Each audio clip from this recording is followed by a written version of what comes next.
समाज का चुनाव है, इससे रणनीति जैसा कोई विषय नहीं है। कोई हम राजनीतिक दल नहीं है कि जो रणनीति बनाए और चुनाव जीतना कोई ध्येय है हमारा। हमारा ध्येय तो सिर्फ इतना सा है कि समाज में समन्वय स्थापित हो, समाज का सर्वांगीण विकास कैसे हो, समाज में जो बेरोजगारों की समस्या है वो कैसे दूर हो, समाज में हमारे जो पंडित पुजारी हैं उनको कैसे हम सम्मानित जीवन जीने के लिए प्रोत्साहित कर सकें, उनके कैसे सरकार से हम उनकी नीतियों को मनवा सके ताकि उनका उन्नयन हो सके, और समाज में जिस तरह कुरीतियाँ जो फैल रही हैं उन कुरीतियों को हम कैसे न्यूनतम स्तर पे ला सकें। ये तमाम सारी चीज़ें हैं जिनको लेके हम काम करने के इच्छुक हैं। ख़ास तौर से मतलब मैं अगर नटशेल में बात करूं तो शिक्षा, रोजगार और सामाजिक उन्नयन, ये 3 विषय हमारे हैं जिनको लेके हम काम कर रहे हैं। और ये कोई ऐसा नहीं कि चुनाव हो रहे हैं समाज के इसलिए हम ये आपको बता रहे हैं। ये काम हमने ऑलरेडी शुरू कर चुके हैं और पिछले कई सालों से हम ये काम करते आ रहे हैं। अभी भोपाल में हमने 5 कमरों के हॉस्टल की नींव भी रखी है जिसमें 15 बच्चे निःशुल्क रूप से रहेंगे।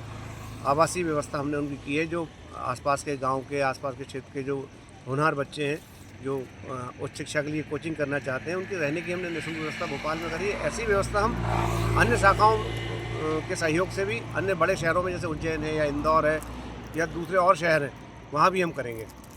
और जहाँ तक दौरे की बात है तो दौरा एक सामाजिक हमारी जो बातचीत मेल मुलाकात होती है वो है। ऐसा कोई राजनीतिक दौरा नहीं है कोई कि बहुत सारी हमको राजनीति करना, हमको समाज की सेवा करना है। और समाज की सेवा करना मतलब सब कुछ अपने से तन मन धन लगा के काम करना है, क्योंकि हमको कोई सरकार का कोई बजट नहीं है कि हमको बहुत सारा बजट मिल जाएगा या बहुत सारी आमदनी कहीं से हो जाएगी। हम तो सिर्फ आप सब लोगों के सहयोग से काम करेंगे और समाज के लिए जो बेहतर हो सकता है वो काम करेंगे। रही बात दौरे की, तो दौरे अभी हमने हरदा से लेके खंडवा तक और सीहोर से लेके धार तक अभी कंप्लीट कर लिए हैं। और अगले चरण में हम जो है राजस्थान और मालवा के क्षेत्र के जो बाकी क्षेत्र रह गए हैं वहाँ के दौरे करने जा रहे हैं।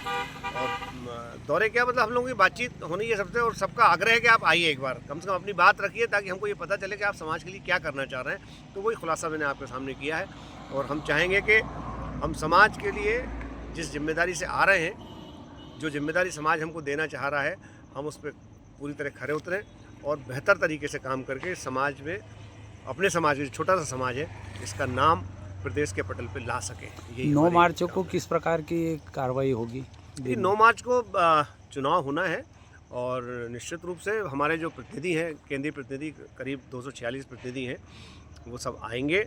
और हमें पूरा भरोसा है कि हमारे पक्ष में, हमारी नीतियों से प्रभावित होकर, हमारे काम के जो योजना है उनसे प्रभावित होकर हमारे पक्ष में मतदान करेंगे और हम अगले 5 साल तक समाज की सेवा करेंगे। आपका परिचय? मैं विनोद तिवारी हूँ भोपाल से, और मेरा जो कार्य क्षेत्र है वो पत्रकारिता का है, और सामाजिक क्षेत्र में भी मैं काम कर रहा हूँ और शिक्षा के क्षेत्र में भी काम कर रहा हूँ।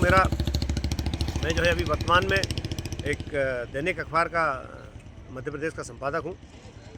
और शिक्षा के क्षेत्र की बात करूं तो मैं एक जो है संस्कृत विद्यालय का संचालन करता हूं। निःशुल्क आवासीय संचालन है, वो मेरे गांव में होता है, जिसके प्रबंध ट्रस्टी मेरे बड़े भाई हैं। इसके अलावा CBSE स्कूल है जिसमें हम शिक्षा दे रहे हैं लोगों को। इसके अलावा फार्मेसी, लॉ और B.Ed के कोर्सेज भी हम लोग चलाते हैं।